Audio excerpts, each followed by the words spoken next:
Hey, what's up, guys? This is Sith Kills, otherwise known as Nick. Welcome to the channel. And today we're going to be talking about Avengers, Earth Mightiest Heroes.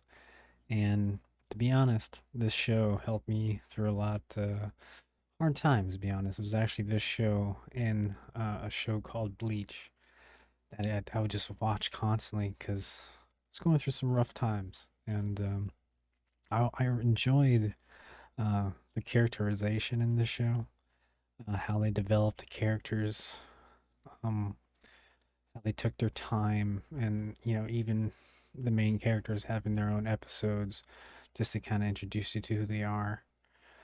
A nice thing is since this was made back in 2010, 2011, there's no wokeness in this, so you can just enjoy the story and enjoy the characters being the characters. Another nice thing about the show is that the characters is always on character.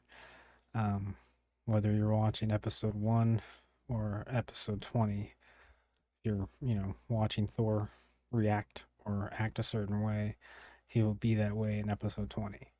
So that's the kind of thing I liked, rewatching this is enjoying the characters, being the characters, not them just changing from episode to episode, kind of like how the Marvel Cinematic Universe right now.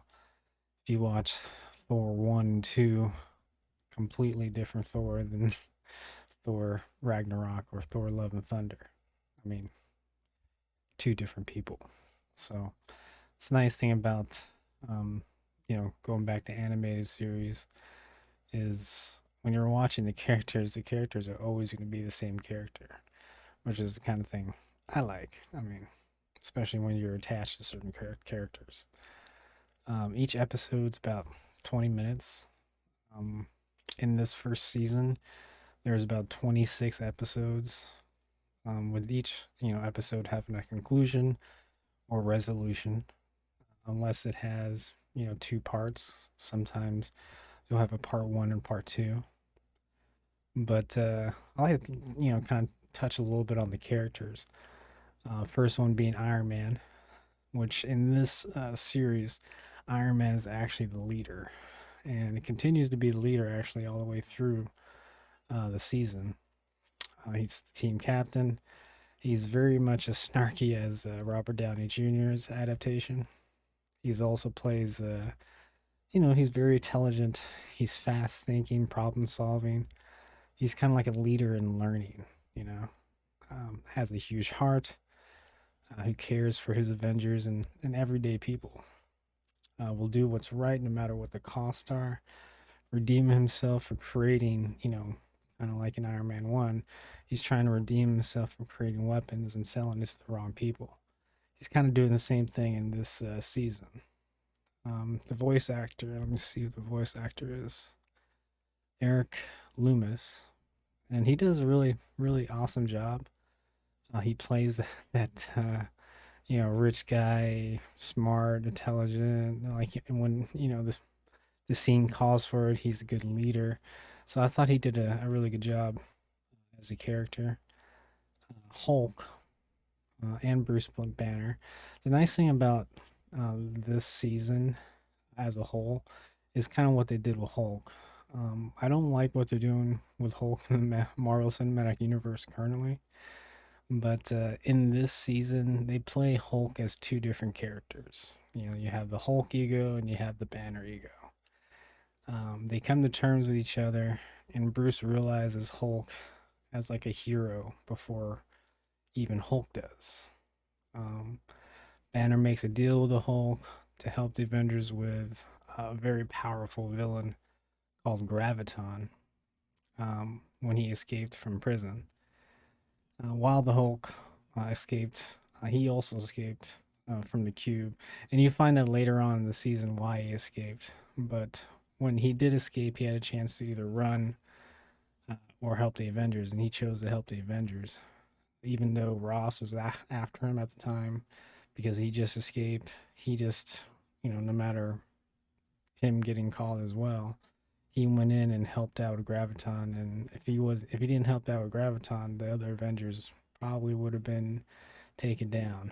So, um, Another thing about Hulk is he made a deal with Banner. The deal was he wants to stay as Hulk, not be Banner. Later on, like throughout the season, you find out that they made a deal where Hulk, lets Banner be Banner for 1 day a month. But it's kind of cool to kind of see those two personalities working out. Like, even though he only gets 1 day a month, Banner realizes that the world needs Hulk, and that even though he's sitting back seat, I mean, he can see everything the Hulk's doing, and he kind of works as kind of like a Jarvis, kind of like a conscience to the Hulk, guiding him. But even though he's only allowed out for 1 day a month, he realizes as a scientist and he realizes as a human being that the world needs Hulk. So they had this, agreement basically. And the nice thing about this too is since, Hulk is pretty much out throughout the whole season mainly, you get to kind of see his personality, how he builds their friendships, with the team, how he communicates and the dialogue he has.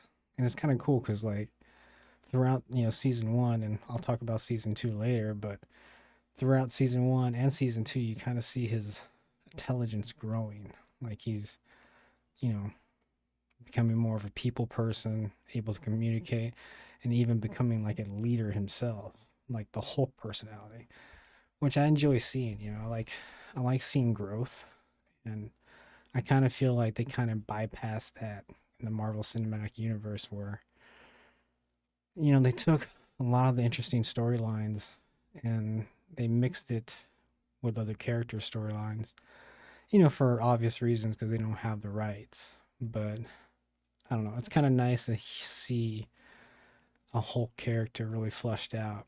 So I like what they did with Hulk's character in this season. Then you get to Thor. Now, Thor, I like this adaptation of Thor, and it's really interesting. And by the way, before I move on to Thor, Hulk's character was played by Fred Tatasciore, and he does a really good job. So I just wanted to mention him. Thor, I enjoyed Thor's character in this season as well. The nice thing about Thor is you really see how selfless he is. He's also intelligent. He'll take charge if he thinks it's the only way. He would sacrifice himself, for the Avengers, for Midgard, of course, and which he does many times throughout the season.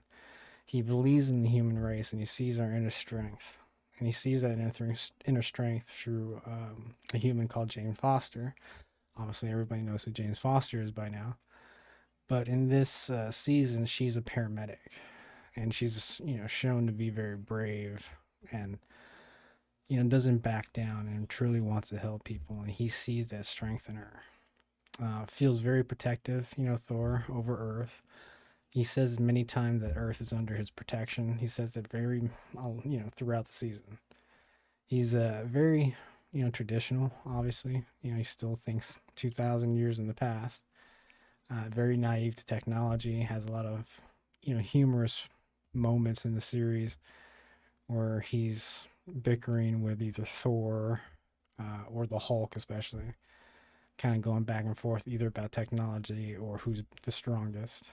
But he starts, hating what technology can do to man. But he learns, throughout the season through Iron Man that technology in good hands can help save many people. I love the voice actor. He's actually the voice actor in the game as well, Marvel's Avengers. And I think he did the Marvel's Avengers movies, the anime movies. I think that one was made in 2006, the other one was made in 2007. So he's really used to playing Thor and playing that persona, very like strong-willed. So I loved seeing that and seeing his growth throughout the series. Um, but let me see his name real quick. Yeah, Thor is played by an actor called Rick D. Wasserman. And like I said, he does a very excellent job. He plays that North accent really, really well. And Ant-Man, which in this series, Ant-Man is primarily played by Hank Pym, the actual Hank Pym. He's currently still Ant-Man, not like in the Marvel Cinematic Universe where he's played by Michael Douglas. And he's more of a, you know, teacher, rather than actual Ant-Man, obviously because of age. But Hank Pym is Ant-Man in this series, and he's accompanied by Wasp, who's, they're dating. I don't think they're married, but they're dating. They've been dating for a while. He's more of a scientist than a hero, but he doesn't back down when somebody's in need of help, of course. He loves Jane, so much, and is shown, really through his actions rather than his words.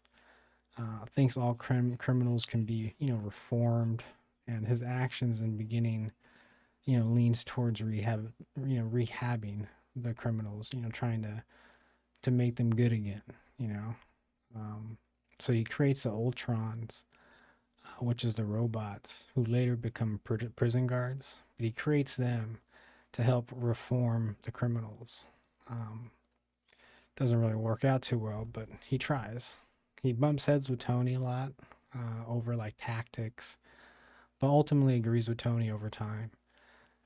This disappointment leads him to create an alter ego that we find out later in season two, which I don't know if I really like that storyline, but it's an interesting way to bring in um, what's his name, Yellow Jacket. So basically becomes Yellow Jacket in season two, but we'll talk more about that in the season two review. But yeah, he's a very interesting character. Main thing I love about him is his love and how much he wants to protect Wasp. So I think that part's endearing. That and ultimately he just wants to try to help the villains. But Wasp, who's Jan. Oh, but by the way, let me see who plays Ant-Man. Huh. Oh, Hank Pym. Hank Pym is played by Wally Wingert, and he does a really good job as well. I mean, all the actors do really, really well, really, really well. Wasp, who it's portrayed as a very cute, very sweet, and quirky type of personality. Wants more than just being a scientist. She helps out Hank a lot with his experiments and his work, but she's kind of getting bored about it. She wants to help people in other ways. Very smart. She's very selfless, caring person. She's kind of like a big sister of the group. She treats like all the Avengers like brothers, like with a bunch of cute like gags that they have with each other. She sticks her tongue out at a bunch of Avengers. Very cute kind of brother and sister things. Always takes in every moment with enthusiasm and positivity. She's like the heart of the group, I think. She's not afraid of like challenges or fighting anyone. She'll take on Abomination. The voice actor, let me see. For Janet Van Dyne, also known as Jan, is Colleen Saunessi. I'm definitely pronouncing the last name wrong, but she does a very, very awesome job. Now, Captain America in this series, I don't know. To me, like, this is how I imagine Captain America to be. He just, how he his voices and how he, presents Captain America to be, his morals. He's like the definition of like selflessness and honor. He does what is right no matter the cost. He risks his life for any innocent life or team member. Like Thor, though, he's naive to technology. He believes in skill and fighting, thinking, strategical in battle. Was born to lead. Fast thinking, takes charge in tough situations.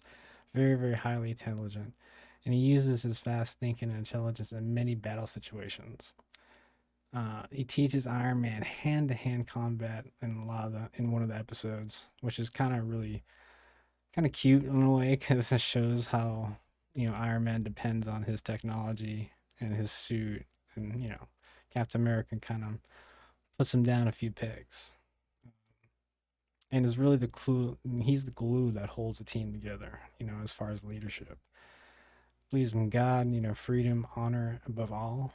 The voice actor was also amazing, and the voice actor is actually played by Brian Bloom, and he does a very very well, very very good job. He sells Captain America, I think, a lot. You know, I mean, I enjoy Chris Evans Captain America, but to me, Chris Evans like was always a character kind of like Ryan Reynolds. He's always like a smart ass, kind of thinking about himself, kind of thing. Even though a lot of characters Ryan Reynolds plays doesn't think about himself, but he's like one of those high school jocks. Kind of like not another teen movie. If you ever seen that, stars Chris Evans. I just imagine him playing more characters like that. And Captain America, I don't know, is like more of like a Superman type character, like a Boy Scout. But I don't know, that's only my opinion. I really like what he did with Captain America. Excuse me. Now, Black Panther, I love how they presented Black Panther to be in this series because he's kind of like a mixture of like Batman and Captain America almost. He's honorable, he's a warrior king, he's selfless as well, and would sacrifice himself for any Avenger or his people, especially his people. He's highly intelligent, tactful, and valuable, team member. Obviously, he's a mixture, and I know he said Captain America and Batman, but he's also kind of a mixture of Batman and Iron Man, just because of his suit, his technology. And he doesn't get his power through like the flower or whatever in the Marvel Cinematic Universe here. It's more of his suit that gives him his power. Uh, to me, he fights like Batman with a suit like Iron Man. Also, the detective of the group, which is kind of like that Batman feel. He's usually the first one to figure out something, others miss. Before joining the Avengers, he tests each one of them by fighting them all, at once basically, and does a pretty good job. Just as Captain America did in his first episode, he also tested out the Avengers, but more of a he thought they were Hydra kind of thing. And he's also like a politician, since he's a king, he's kind of like that politician in the group to keep everyone, focused on task and to take one side if he feels that it will, equalize the group. So he's definitely the politician in the group. But I love, the way they presented the series. It was just so awesome what they did. And the first two episodes, is where they kind of your introduction to the Avengers, because they have to fight a very strong character called Graviton. And Graviton, he has he's very extremely powerful. He can control gravity in ways where he could increase your mass just by looking at you and cause you to weigh more than a star and make you drop like all the way to the core of the earth, or cause you to be light and make you float all the way up to space. So, you know, those first two episodes, I wish I could edit so I can edit that out, but I need a drink. The first two episodes, you get that introduction to how the Avengers could work as a team. And this is their first time actually coming together. And later on, you find out in the series that this prison break, which is basically the first two episodes, is called Breakout. All the prisoners, which there were hundreds, I think, and these are all the very powerful prisoners. They were all broken out, and you later find out that it was all a plan um, by Loki, and he's basically the main bad guy of the whole season. But he constructs a plan with Enchantress, which, by the way, in this season, like they have two different characters called Hela and Enchantress. And in the movies, in the Marvel Cinematic Universe, I think they combined those two characters together, but they're two separate characters. And, they're two different power sets. And Hela's, obviously the goddess of death. And it's that way in the Marvel Cinematic Universe too. But she actually controls the realm, that, governs the dead, dead people. And she it's kind of like a demon, you know. She can take control of your soul after you die.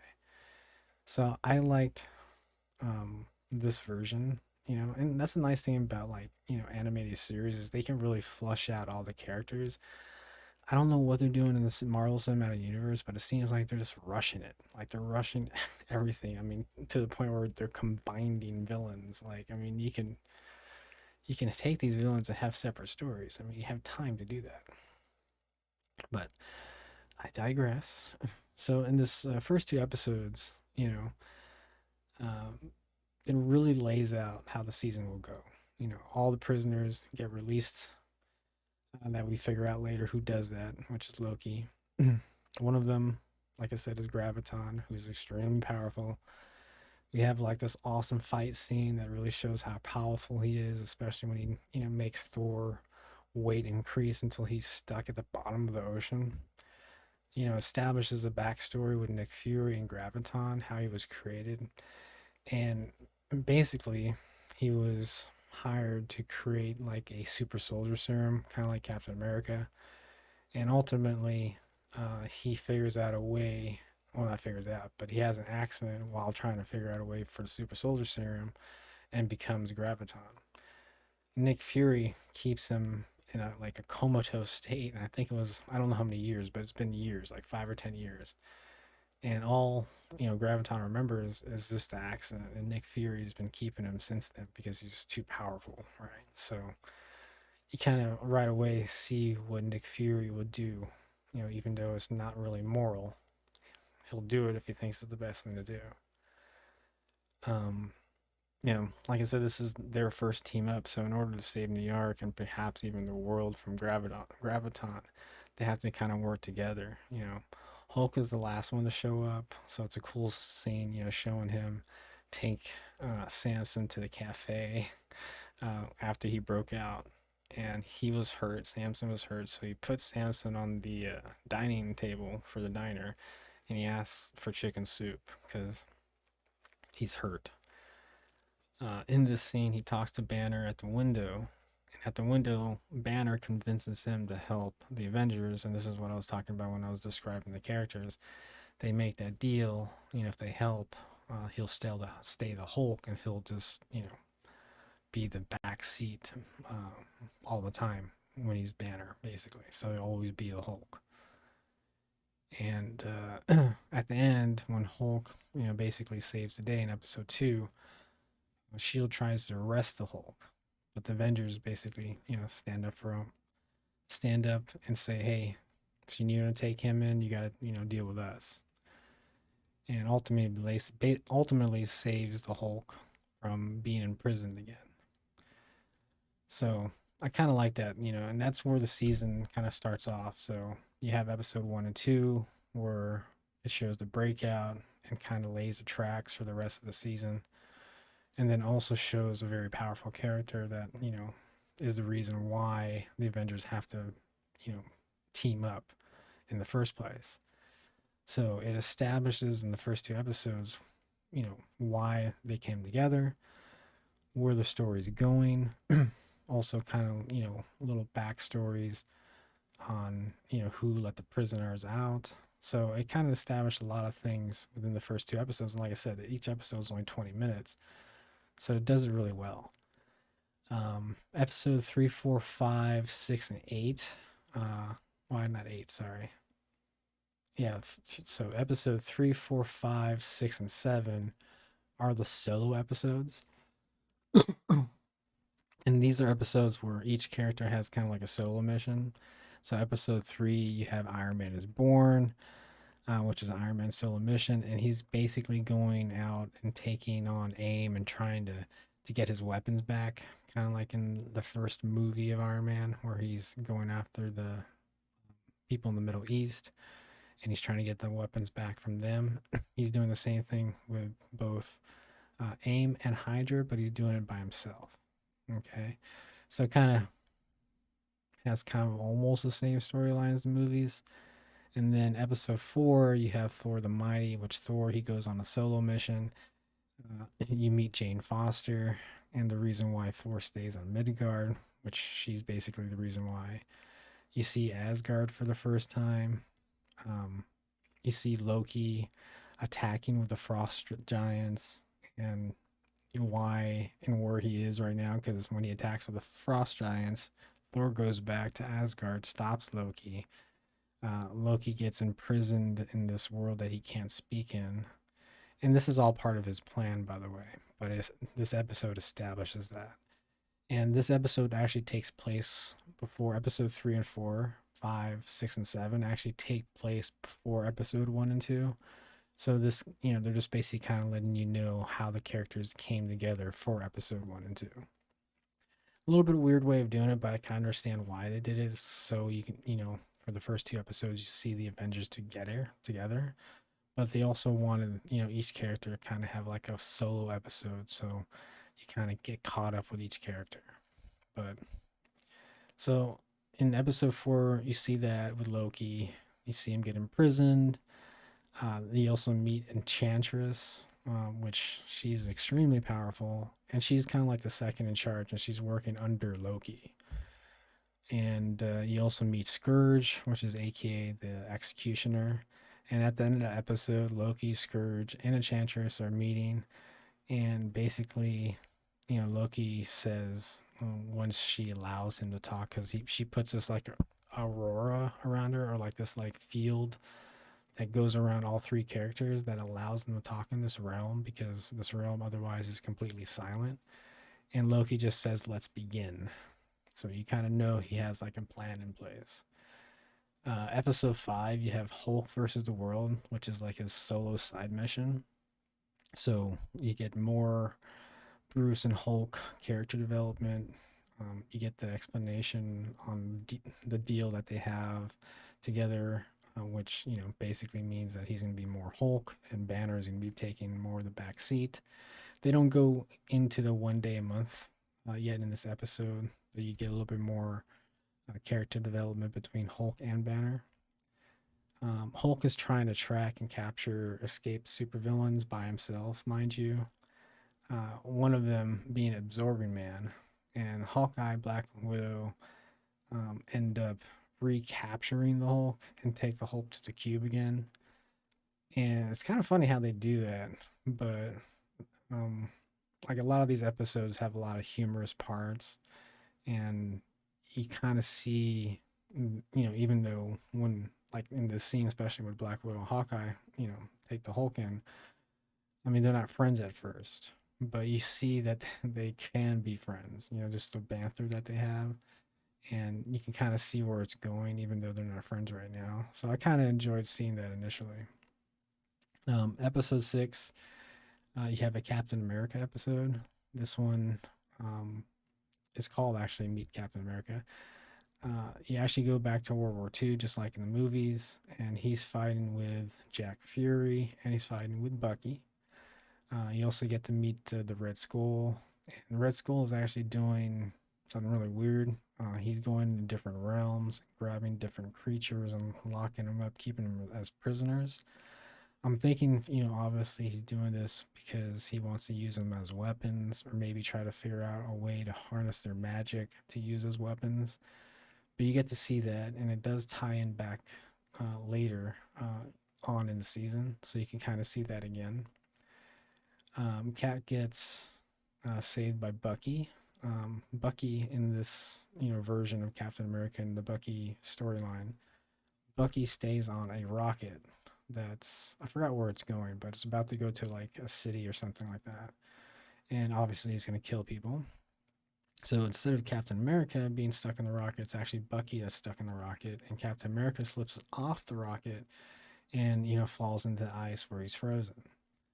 Later on, you find out in like a quick blink if you miss it, blink you'll miss it kind of situation, where you see Bucky later on falling off the rocket after he disables it. So you kind of see that he's alive, but they don't touch base on that besides that one scene at all any other time during season 1. You don't get to see what happens with that until season 2, but it does set that up. So episode 7, you get a Ant-Man episode, which is basically 3 short stories in one episode, which is a Ant-Man's kind of solo mission where he fights Claw, ultimately takes him down, and then you see Jan Wass character in the Shield helicarrier, and you kind of figure out that she's wanting more, than she's doing right now. She wants to help Shield. She wants to fight bad guys. She wants more adventure, basically. Um, the nice thing about if you're a Predator fan, you're gonna love watching this season as well because whoever made this season is an extreme fan of Predator. Because in this episode, there's an American Indian with a character called Claw, and he looks exactly like the American Indian in Predator. And you'll see more evidence of more Predator references throughout the show, which we'll talk about once we get there. But it's kind of funny. If you go face to face and you look at him, he looks just like the guy from the American Indian and Predator. But another thing about this episode is Black Panther is also introduced. He has a fight with Man-Ape, which Black Panther, when you see this fight, he's not T'Chaka yet. You're seeing his father fight Man-Ape, and Man-Ape, which you find that later on, is cheating, and he kills T'Chaka's father. And at the end of the episode, you see T'Chaka taking his father's suit, which obviously he's going to become Black Panther. Also, at the end of the episode, you see that Claw is working with Man-Ape and actually is the one that gave him the technology to cheat in the fight. So you kind of see like that little storyline building for a later episode. Episode 8, let me get a drink of water real quick. Sorry.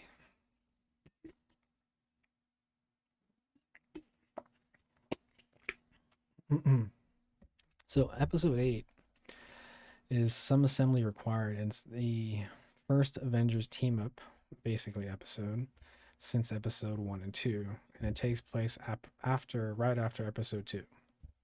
So in this episode, Stark's trying to pull the team together. He's basically at the Stark mansion, and he's giving everyone a place to stay, their own rooms, making them feel at home, letting them know they're a team, right?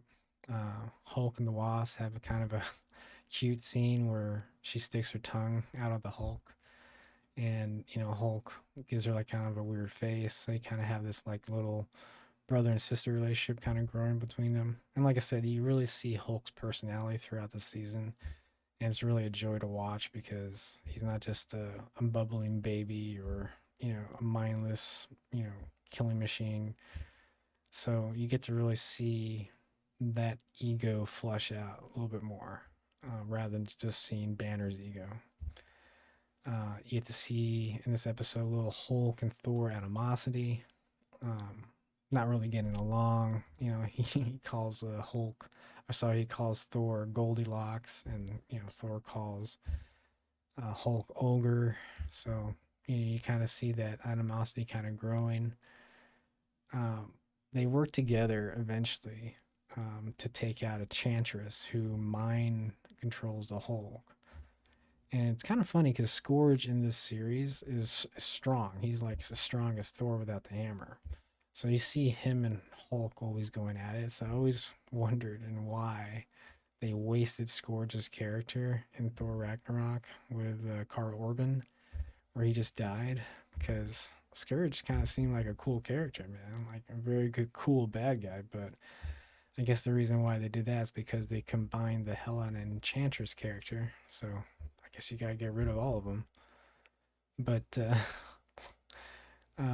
Hulk leaves pretty much right after defeating Enchantress, because when he was mind controlled, he was fighting the Avengers, and the Avengers didn't think he was mind controlled at first, and he saw that mistrust, like they don't really trust him. So he thought it was best basically to take off, which obviously later on will come back. Later on in the episode also you see Ant-Man working on Ultron, which sets up something for a later episode. And Hulk is shown, obviously because he went off on his own, breaking some ice and I think you're obviously somewhere up north, maybe near Canada or even Antarctica. I don't know how far he went. But he breaks the ice and it shows Captain America's shield in the ice. So, you know, sets it up for another episode.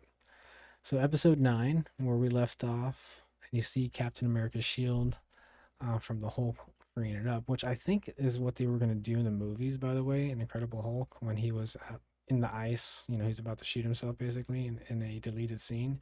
I think that's where they were going to add Captain America's shield, but obviously things changed.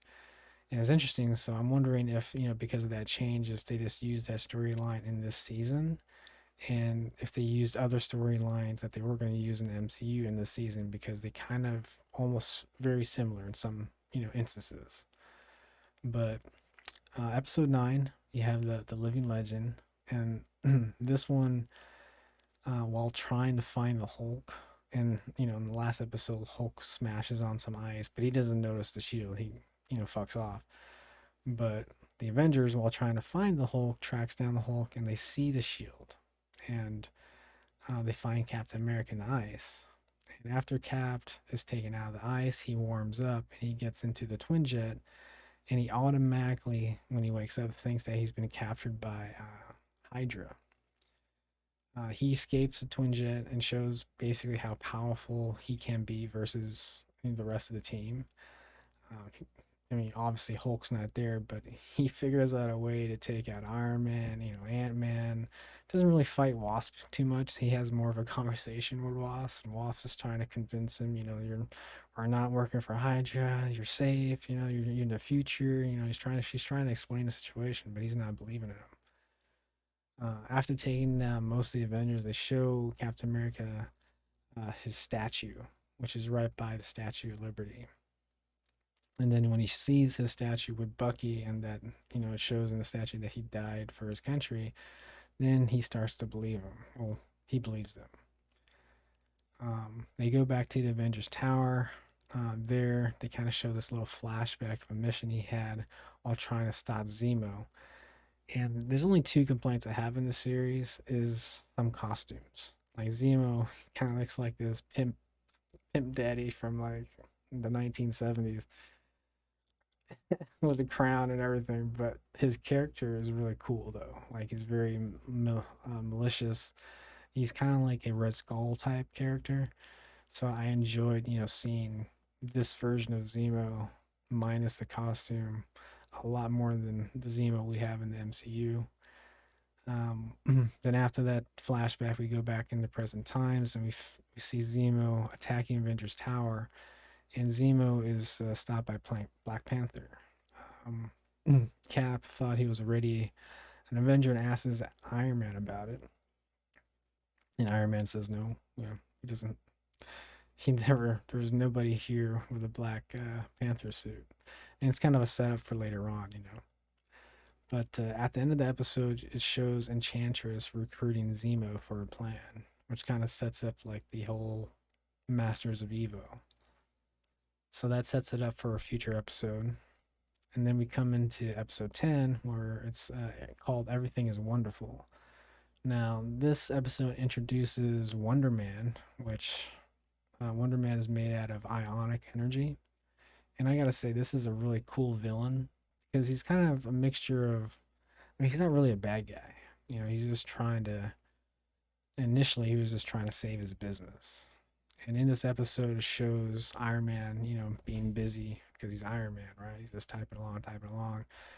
And the person who's Wonder Man or later going to become Wonder Man is trying to talk to Iron Man about his corporation that Iron Man bought, and Iron Man's not really listening to him because he's busy on something. And the person that's going to become Wonder Man steams out of the office thinking that Tony's not listening to him, but he really was. He really was. He was just busy at the moment. So he storms out thinking that Tony's not going to give him the time of day, that he's just bought his company out, and that he's just going to X him out from his company. And he goes and talks to MODOK.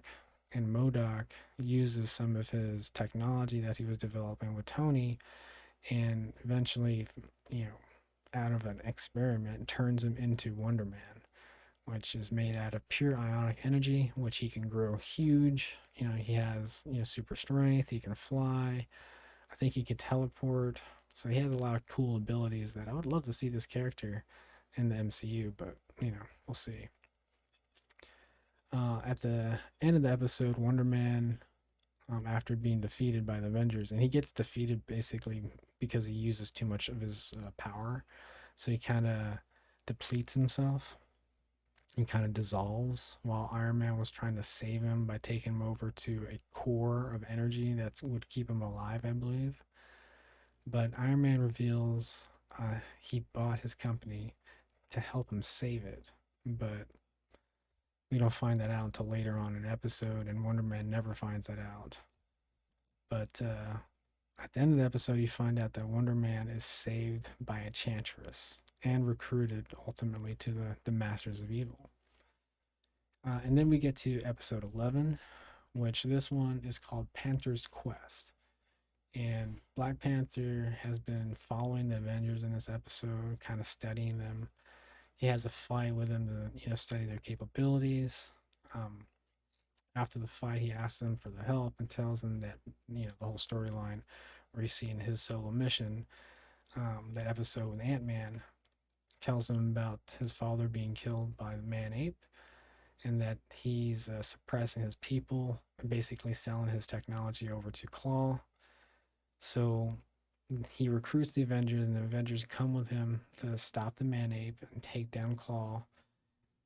In this episode, when they get to Wakanda, Claw turns into this like huge energy kaiju thing that they eventually take down, which is kind of cool to see. And then also Black Panther takes over his kingdom at the end of the episode, obviously, and also decides to still go with Avengers after they, take Man-Ape down, take Claw down, and after he's the king again, he still decides to go with the Avengers because he feels that he's needed. So I kind of like that. Very good episode. And then episode 12 and 13. This one's called Gamma World Part 1 and 2. Let me get another drink of water here.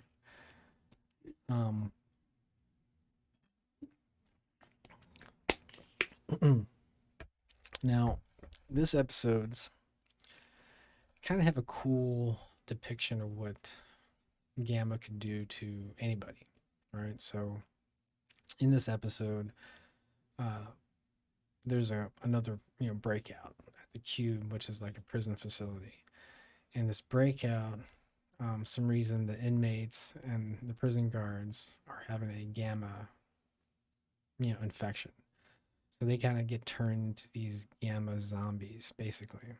And the Avengers go to investigate the problem, and they come up with these suits that Samson, which is another cool character we never see in the MCU, comes up with these suits, and it protects them from the gamma gas or radiation or whatever that the cube is emitting.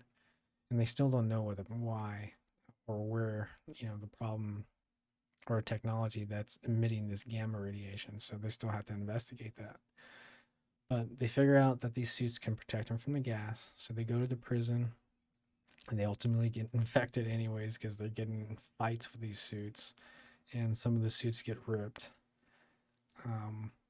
At the end of the episode, after I think it was Black Panther finds the technology that turns the gamma gas and is emitting it and turning everyone around it to these gamma zombies, destroys the machine, and it shows at the end of the episode that the leader, which is another character that you see in the Incredible Hulk that you never get to see now, which is the character who got dripped Hulk's blood got dripped on his head when Abomination was made in the 2008 film.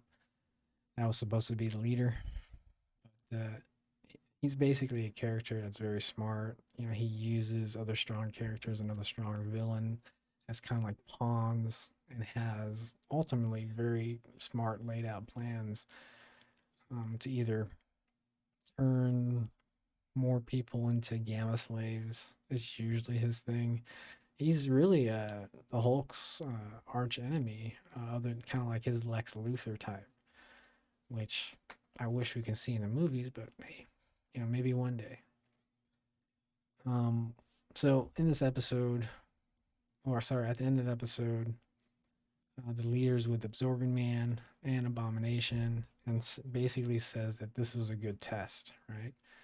So in Gamma World Part 2, the leader sets off the real machine, and, cities and the Avengers get affected again.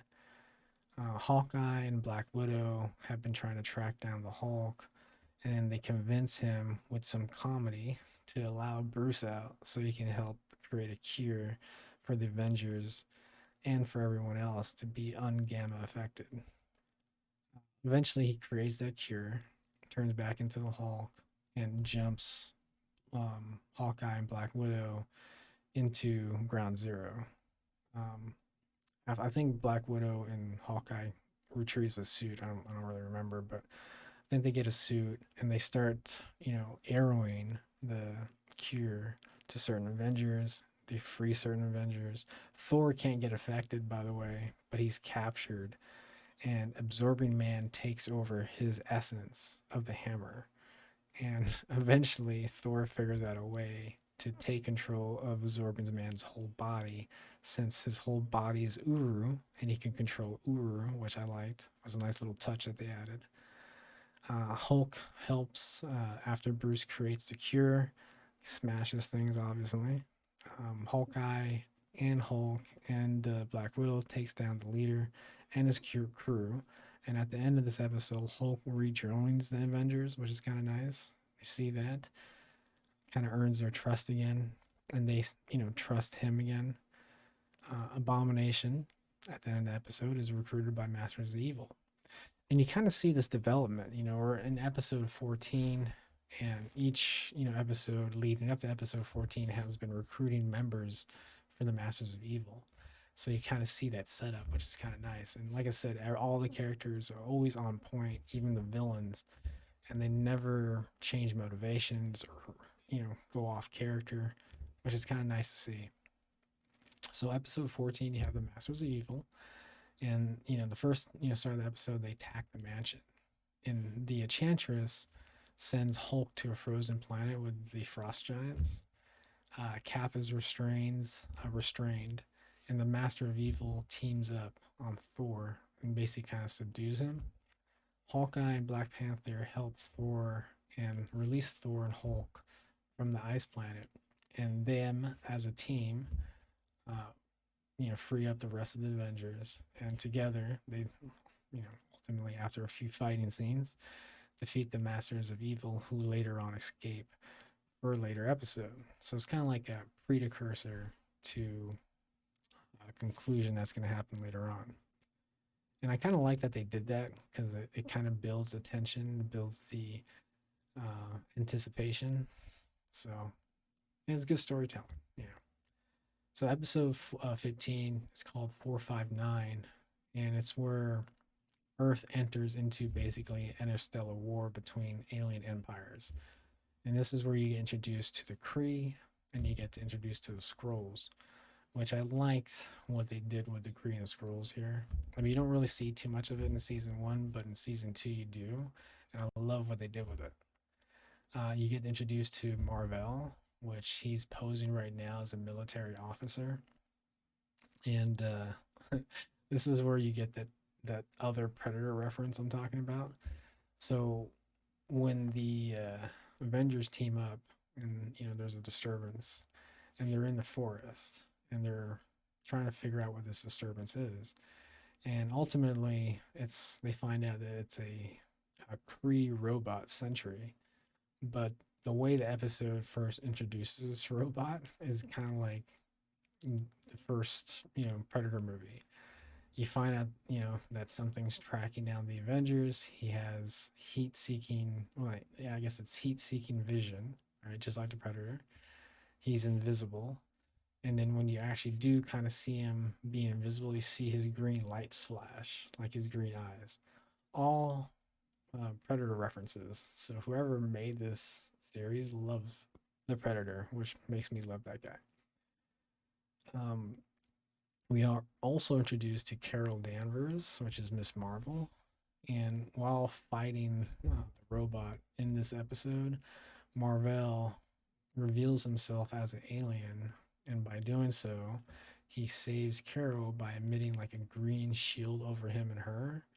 And while this shield is being up, you see a change in Carol's eyes, kind of like something's happening to her, which ultimately you find out later on. I think either at the end of this episode or maybe in a later episode that she's Miss Marvel. Also, later on in the episode, you find out that she's admitted to the hospital. Um, so the Avengers and the humans, like the military, um, now know there's other civilization out there who are at war with each other that are the Kree and the Skrulls. And they find that through Marvel because Marvel revealed himself when he saved Carol. And Marvel's powers are almost kind of like Green Lantern's powers, where he can kind of conjure weapons. He can create this overshield around him and other around other people. So I kind of liked seeing those powers displayed, because our version of Marvel was Annette Bennett, Annette Bening, I think, and she didn't really display any powers. But the Avengers and Marvel, they team up, they destroy the robot, and by doing so, they alerted the Kree Empire that Earth is like ready to be conquered or challenged to war. So Marvel goes back to his planet to try to stop them from invasion, and we don't really find out what happens to that or with that until season two, actually. So it's a nice little setup, for season two. The next episode here we'll talk about, it's called Widow Sting. This is episode 16. This is where Hawkeye goes after Black Widow. Now, throughout the season, they're kind of setting up this kind of side storyline with Hawkeye and Black Widow, and they kind of have like kind of almost like a semi-romance. You have a history, you can tell, but Black Widow is working as a double agent. We find that later on. But in this episode, we're introduced to Mockingbird, who joins Hawkeye, Cap, and Black Panther to arrest Black Widow for joining Hydra as one of their lieutenants, which we find out later on she's working as a double agent. There's lots of humor in this episode between Black Panther and Cap, also with Mockingbird and Hawkeye. Ultimately, they don't catch her, but Hawkeye does have like this little romance scene with Black Widow. She's kind of she didn't tell him what's going on, but she's kind of hinting that she's still on his side. So it's more of a setup, more of a setup episode. Episode 17, you have The Man Who Stole Tomorrow. Now, these next two episodes, I hope they do something like this coming up in phase 5, because we already know Kang the Conqueror is part of the MCU now. So, Kang the Conqueror arrives in this episode to destroy Captain America.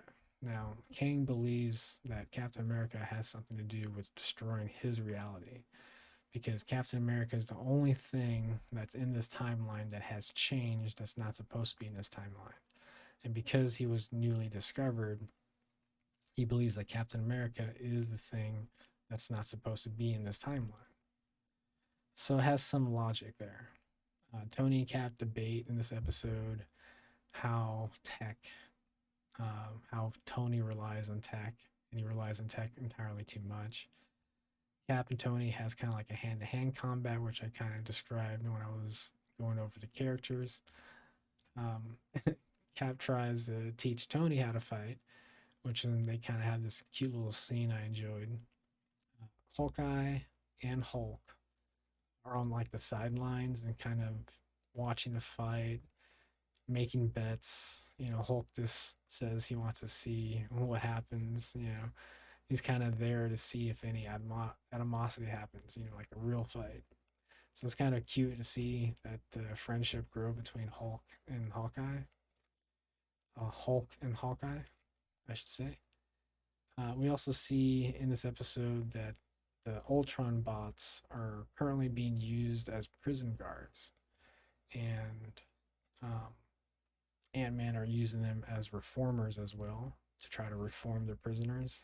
So, which is not really working.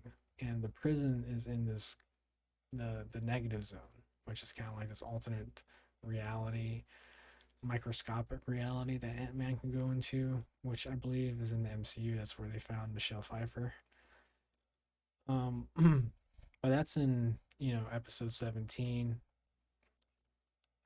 Kane starts the invasion after prepping and surrounding the Earth. So we see that continue in episode 18, which is called Come the Conqueror.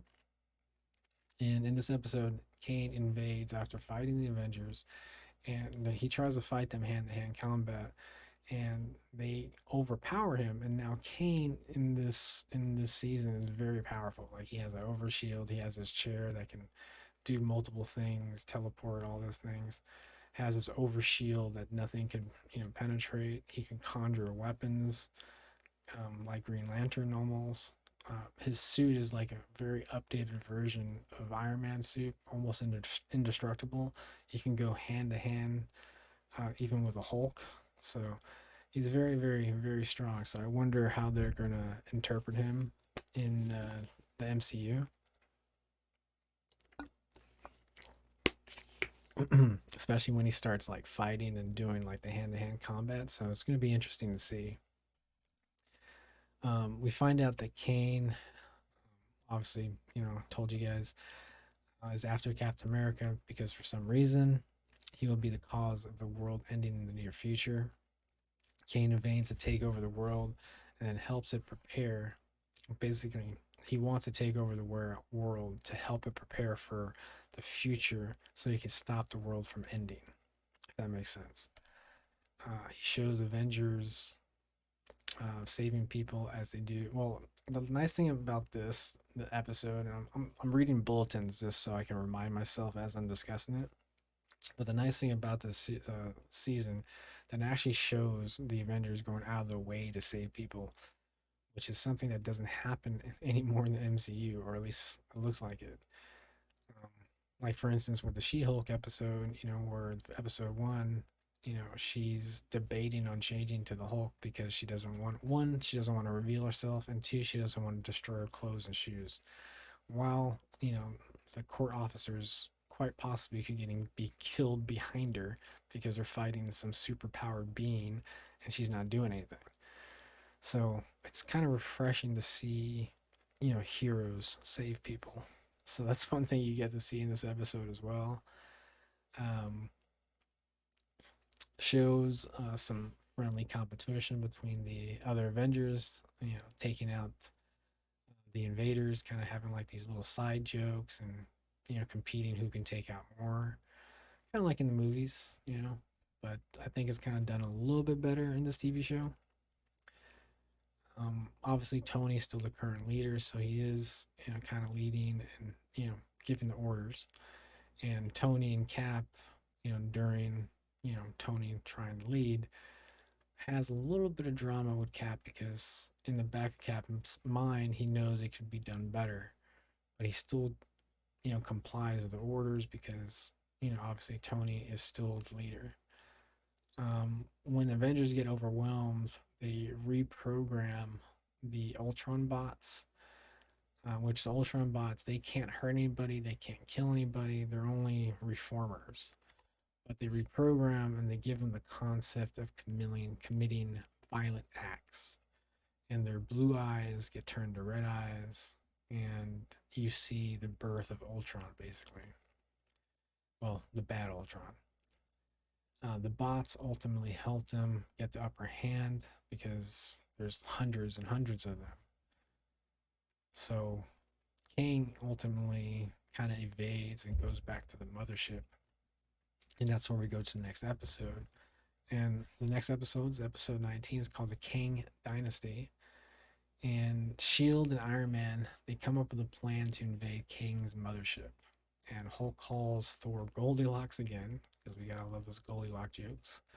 Thor risks his life Thor risks his life by stopping a powerful laser pointed at the Avengers, which sends him to the hospital. But he does save their life. Kane, obviously, is very powerful, which you already described. we find out that Ultron's AI mind is based on a human's mind, and also mapped from using Ant-Man's mind as a model. So basically, has a lot to do with emotions, and kind of I think is the reason why they kind of show Ant-Man having problems, fighting or rehabilitating or just concentrating on science and not wanting to use violence. So he's kind of going through something mentally as well. So he's kind of unstable, which I think the reason why they're showing that is the reason why Ultron, ultimately becomes unstable. Um, Let me see where I left off here. They figure out a way to send the army back through their timeline, which is kind of scary to think about because their timeline doesn't exist anymore. We see before King comes in this episode, earlier in the episode, you see their timeline erasing. So when the Avengers ultimately figure out a way to send them back their timeline, they figure out that they have this machine in all the ships that are invading that are anchoring them to this timeline. So Hulk, Thor, they all go into the ships by force and destroy this technology, and it just erases them basically. So I guess they're dead. That there's left is the mothership, but they don't know where the mothership is. Um, Iron Man does find out where it is, so they do get ready for a space mission. They invade the ship, and Iron Man proves that the technology could save the day because he hacks into Kang's technology, which ultimately helps take him down. And Thor, at the end of the episode, is shown in the hospital, and Mr. Fantastic helps to save Kang's wife, which I don't know if I mentioned, but the whole reason why Kang is so motivated, not only to save his own timeline, but he's trying to save his wife. It's kind of like the whole Mr. Freeze storyline, where at least in this version, Kang, not Mr. Freeze, is trying to save his wife because she's erasing herself from reality. Because as Kang was going to be transferred to our timeline, there was this explosion that happened, and his wife got kind of touched by that explosion. So that explosion was erasing reality from, what the best way was to explain it is it was erasing reality as it was approaching them. So she got touched by that cloud eraser reality thing, and she's slowly being erased. He figures out a way to stop it, to kind of, stop the process from completing, but she's still kind of stuck in limbo. So Mr. Fantastic is helping out with that. Hopefully, I explained that well, though. It's one thing about doing unedited videos. Like, I gotta do it perfect the first time. So hopefully, you guys are enjoying this. Episode 20 had the Casket of Ancient Winters. And this one, I really believe, has a very better storyline than the MCU when it comes to Malekith, because Malekith comes off very evil. Uh, he looks like Two-Face almost, because he's has like an icy face here and then like a dark black face here. So like it's kind of resembles Two-Face. You get introduced to Atomic Man, which you find out Atomic Man is a Chinese scientist who was trying to create a super soldier serum, and in an accident he was turned into Atomic Man. Um, while Iron Man and the rest of the Avengers were fighting Atomic Man, Hawkeye and the Wasp have this kind of funny scene where they're just swimming with the Hulk, chilling by the pool, and they're called to help with Atomic Man, and they're talking with Iron Man, and Iron Man, he says, "Can you guys help us out? We're fighting this villain." And Hawkeye says, nah, I think you guys can handle it. We're just kind of hanging out by the pool. Doesn't seem like a very strong villain, so I think you guys could take him out." Um, at the moment that he's talking to Iron Man, everything freezes. Hulk gets stuck in the pool, and Hawkeye and Wasp in their bathing suits are covered in snow, freezing their butts off. So they go investigate what happened. They totally forget about Thor for some. I'm sorry, they totally forget about Hulk for some reason. So Hulk stole in the pool. Thor believes that Stool believes man's technology and scientists causes nothing but harm, and debates with Iron Man constantly throughout this episode. We find out that Thor can feel magic, which is something that we never knew and is not presented in the MCU at all. Thing has a small little cameo here, so you get to see the Thing fight some frost giants. Thor, Iron Man, and Black Panther go after Malekith while the others stay in the city, protecting the civilians. Um, they work together using the technology that Iron Man has and some magic from Thor to stop Malekith. Hulk gets released from the pool and asks Wasp and Hawkeye why they forgot about him. And it's kind of a funny scene because he asks them why they forgot about him, and then knowing that he can't hit them, turns around and starts hitting the frost giants. So it was kind of funny to see that. The end of the episode, after taking down Malekith, which he just kind of dissolves and turns into ash, we'll see Enchantress pick up the casket, and we find out Thor is locked out of Asgard, which is later on going to come into play. Episode 21 we have called Hail Hydra. This is where Black Widow asks the Avengers straight out to help her stop Hydra. And Hydra is planning to change reality, plans to change the past and make Hydra win World War II instead of, the Allies. Hulk jokes about eating Black Widow and Wasp. No, no, sorry, not and Wasp. Hulk jokes about eating Black Widow in front of Wasp, and Wasp makes these faces at the Hulk when he says that, kind of like a yucky face. So it's kind of a cute scene I wanted to mention.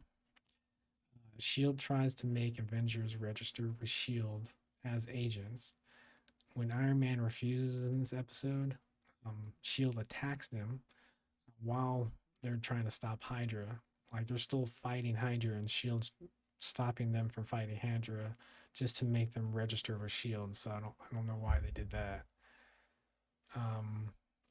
End of the episode, you have this flashback of Bucky falling back from the rocket that I was describing in Captain America episode.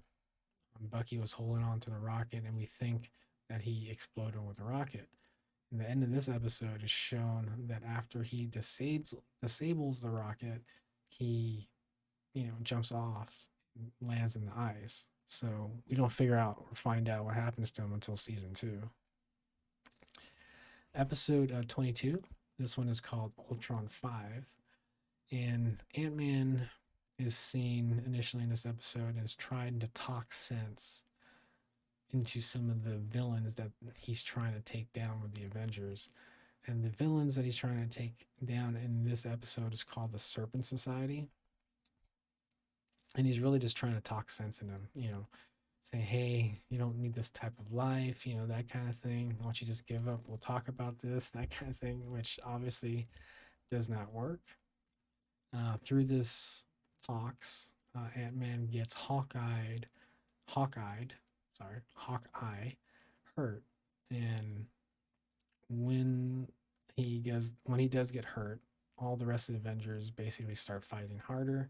They ultimately take down the Serpent Society, and Ant-Man, after the fight, decides to quit because he thinks violence is not the way, and he doesn't want to be violent anymore. He just wants to concentrate on his science and try to help people, like rehabilitate them, not just put them away or hurt them. Which is kind of like a catch-22 because like the only way to rehabilitate them is to catch them. The only way to catch them is to fight them. So I don't know where he's coming from here. When Ant-Man returns to his lab, he talks to Ultron. After talking to Ultron about the problem and what the problem he's facing, Ultron sees there's only one option, and he kind of, in this moment, turns into the bad Ultron.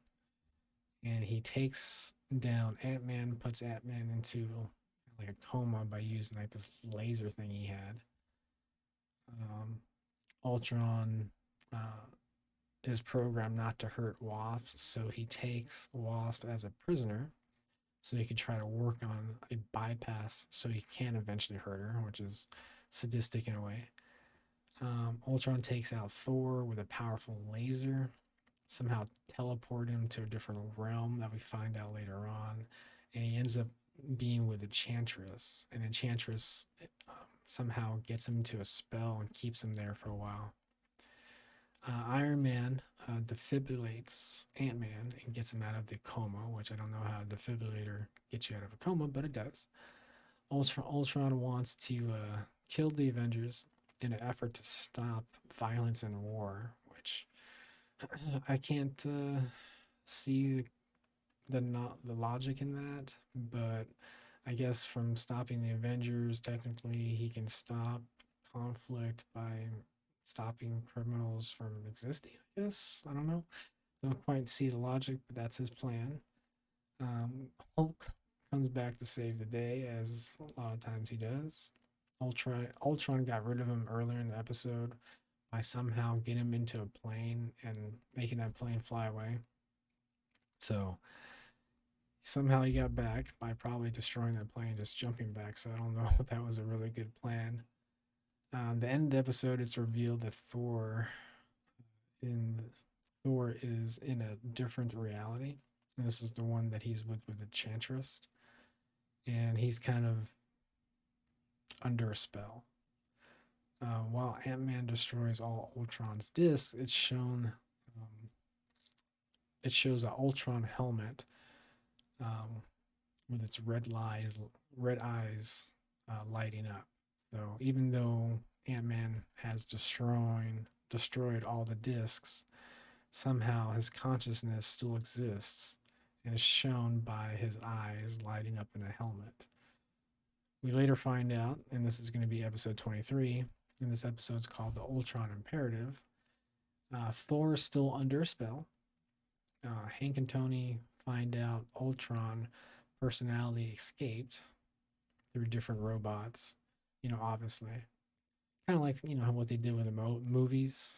He just automatically downloads himself and transfers himself immediately.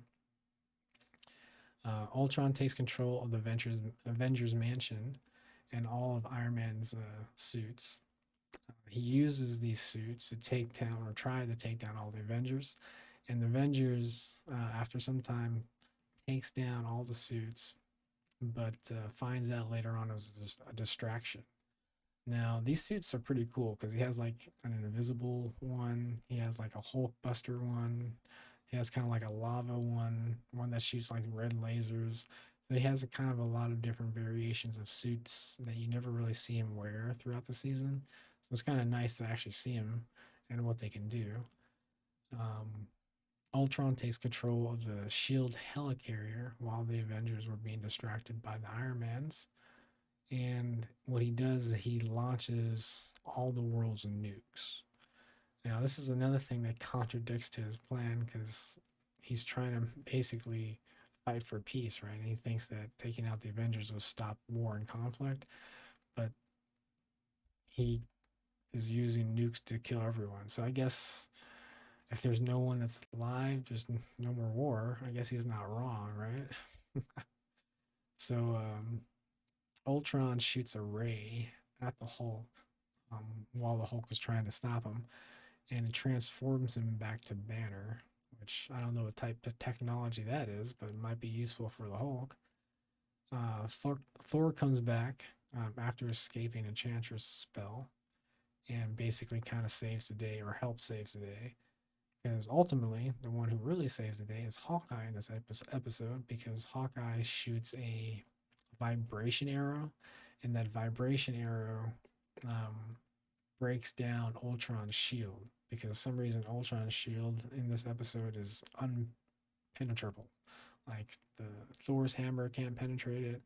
Even well, Banner is Hulk is out of the picture, but Hulk couldn't break it even though if he wasn't if he was still in play. So it's a very strong, very very strong shield. So Hawkeye's arrow through that vibration somehow breaks the shield, And through that breaking of the shield, Ant-Man is, basically able to shrink down and go inside Ultron and is able to download a virus into his consciousness to erase his personality and erase his personality from any other robot that's nearby. So ultimately, they work together and stop him. So I was saying that's what I'm talking about. Like that's that nice little buildup where you saw what Ultron was being used for initially, which was the prison guards, the reformers. They were totally peaceful, right? And because of necessity, they had to change the programming of Ultron to make them fight with the Avengers when they had no concept of violence. Through time and actions, and Ultron seeing the Avengers saving the world multiple times and committing violent acts and people getting hurt, his AI figures that this is the only way and basically goes crazy. So I love that, you know, development. And it took their time with it. And, when you have 26 episodes, I guess, to go based off of, you get to take your time with it. But nowadays, I mean, these episodes are only 20 minutes. So imagine, these Marvel TV shows. I mean, I imagine they can take up to an hour per episode. So that's like 3 episodes. If you have episode 3 times 8, that's what, 24 episodes right there. So, I mean, you do have the time. I mean, if a 26 episode, 20 minutes an episode, or 26 episodes, 20 minutes an episode, and you can take this much time developing this many characters and have this many storylines with this many villains and this many conclusions and this amount of time. I like to think it's possible to do it in the movies and TV shows, live action.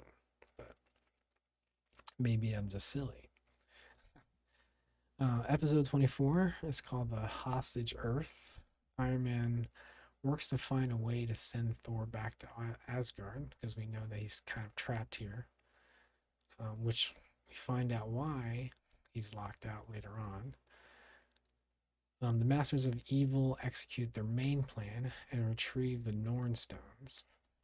Gargoyle, who turns people into stone, basically can kill you by pushing you over and breaking to pieces, kills the princess, who is a witch at some different realm. I forgot which realm, but is a princess.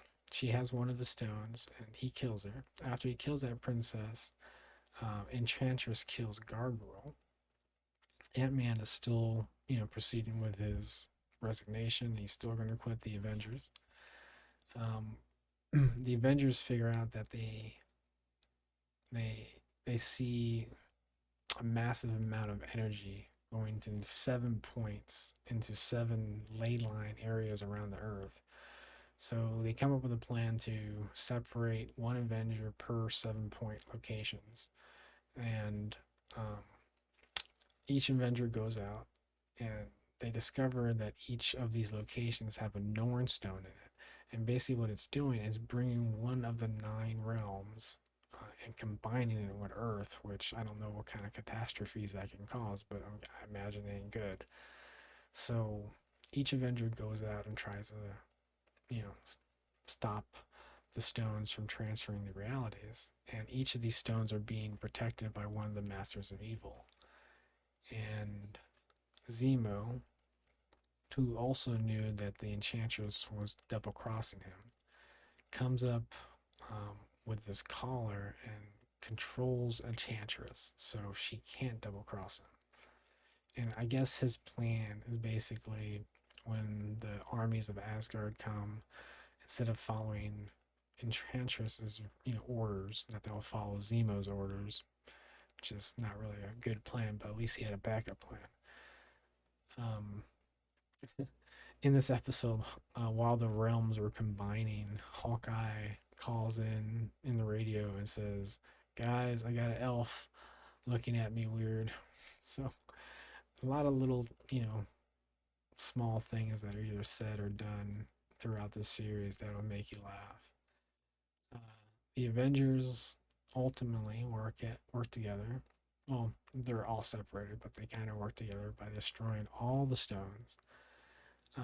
And at the end of the episode, They stop the transferring of realms, but they find out that everyone is separated. And at the end of the episode, you see Thor is captured by Loki, which we start figuring out what Loki's plan was. Now, episode 25 is called The Fall of Asgard. Now, Loki had planned to be banished from the start of this season. Like he planned when he invaded Asgard with the Frost Giants. He wanted to be banished from Asgard and be put into that prison, so everyone would think that he's not on the playing table, basically, not on the chessboard. He had been planning it from the start, which was kind of a cool little twist because you did see that from the first episode we saw Thor and Loki. Um, from, combining the Masters of Evil, from the prison break and releasing all the bad guys, this was all done by him. Loki took the Odin Force from his father because he fell into Odin sleep. Black Panther and Hawkeye are in the elf world. Iron Man is on Nebuchadnezzar with the dwarves, which he has kind of a cool little storyline where he gets a cool, awesome suit. Captain America is on Nephilim. Hopefully, I said that world right. But it's the underworld controlled by Hela. Ant-Man and Wasp are with the Valkyries, and Hulk is on Valdeheim, and he's actually with the Warriors 3. So they have this cool little scenes together where Hulk releases them, and the big dude, admires the Hulk and calls him an ogre because he doesn't know what he is. So it's a cool little scene. Now, the last episode here, which, if you're with me, it's an hour and 21 minutes that I've been talking about this review. This is probably the longest review I've done, so, and it's like I said, it's unedited, so hopefully you guys enjoyed it. I know I did stumble a few times there, but I think I got most of everything I wanted to say as far as each episode is concerned, and then also kind of share my thoughts along the way. So hopefully you guys enjoyed it. But the last episode here is called episode 26, A Day Unlike Any Other. And at the start of the episode, you see that Thor is still captured by Loki. And they kind of have this little talking back and forth and banter with each other, talking about their past and talking about how awesome Loki is and how crappy Thor is, right? All this is happening while the Avengers are taking out the big ice wolf, which the ice wolf is kind of like, I guess, the guardian of Asgard, kind of like their protector, I guess. So after the Avengers take out the wolf, Loki takes out each Avenger very easily because he has an Odin Force. He's way too powerful for them. Loki breaks Cap's shield with the Odin staff, which is, iconic, obviously. Iron Man comes to save the day wearing a suit made from Uru. Now, Uru is the same material that Thor's hammer is made out of. So he has basically almost like a lightning power and makes him way more powerful than his regular Iron Man suit.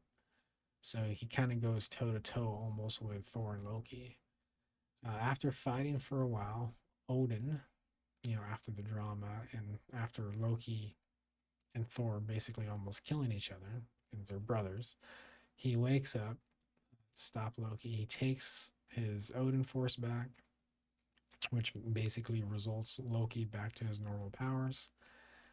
Ant-Man saves the realms and resets it because Loki restarts the conversions again just by using the Odin Force from the Tree of Life. He restarts the combining of the realms.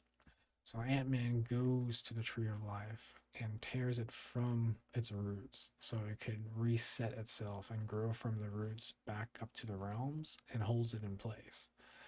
Don't know how that works scientifically, but that's what happens. Loki gets sentenced to a snake prison realm by Odin, and the end of the episode, you see Captain America back at the Avengers mansion, and you see him being taken over and kidnapped by a scroll, and the scroll replaces him. And if you know scrolls, just like in the movies, they can take your physical, appearance. So he replaces Captain America by being Captain America, and that's where season one ends. Now, I know that was very in depth. Well, not really in depth, but it's kind of like a light bulletin topic brief review of each episode. So hopefully you guys enjoyed it. I'm planning to do one very similar for season two. I might not go so much in extreme depth when it comes to each episode, but I might still do that because it took a while to write this. I guess it's a script. It's not really a script, but it just has bulletins that I wanted to talk about. So I might do the same thing for season two. But hey, if you haven't watched Earth Mightiest Heroes and you love Marvel, you love the comic books, you love the heroes in general, and you're kind of tired of your characters changing from movie to movie or show to show or episode to episode when it comes to live action MCU, this is definitely a nice thing to check out and watch and enjoy and kind of like fall in love with your characters again, fall in love with your heroes again. So, anyways, guys, hopefully you liked that review. If you guys did like that review, please don't forget to hit that like and subscribe button, and I'll catch you on the next one.